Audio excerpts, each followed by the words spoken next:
नमस्कार साथी मित्रों, अगर आपका सैलरी 14.60 लाख तक है तो आपका टैक्स जीरो कैसे होगा, आइए उसके बारे में हम आज चर्चा करने वाले हैं।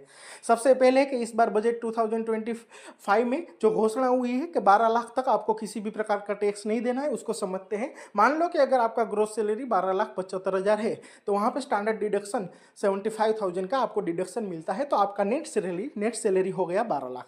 मतलब आपको वहाँ पर टैक्स देना है जीरो। अगर आप मान लो कि सेंट्रल या स्टेट गवर्नमेंट के एम्प्लॉयज़ है जिसका एनपीएस डिडक्शन होता है, अगर उसका gross salary up to 14.60 lakh है तो उसका टैक्स जीरो होगा। कैसे होगा उसको समझते हैं। सबसे पहले अगर आपका ग्रोस सैलरी 14.60 लाख है तो वहाँ स्टैंडर्ड डिडक्शन आपका 75,000 का मिलेगा।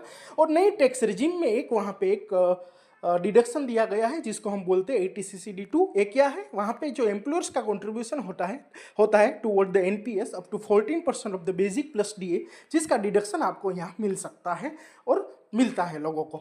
तो यहाँ पे अगर आपका मतलब सैलरी जो 14.60 लाख है उसके हिसाब से जो आपका डिडक्शन होता है वो 1,90,000 का डिडक्शन होता है।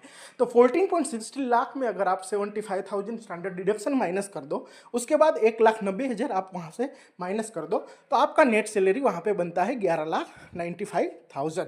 तो आपका टैक्स हो गया जीरो। कैसे? 12 लाख में जीरो है, 12 लाख तक तो जीरो। तो यहाँ पे नेट सैलरी आपकी हो गई 11,95,000, तो यहाँ पे टैक्स हो गया जीरो। बल्ले बल्ले हो गया आपका। तो ऐसे ही इनकम टैक्स पर बजट में जो बल्ले बल्ले हुआ है अब की बार 12 लाख के पार, उसके बारे में भी हमने एक वीडियो बनाया है जिसकी लिंक मैं यहाँ पे डिस्क्रिप्शन बॉक्स में डाल देता हूँ। Thank you for watching. Like share and subscribe the JNU की पाठशाला।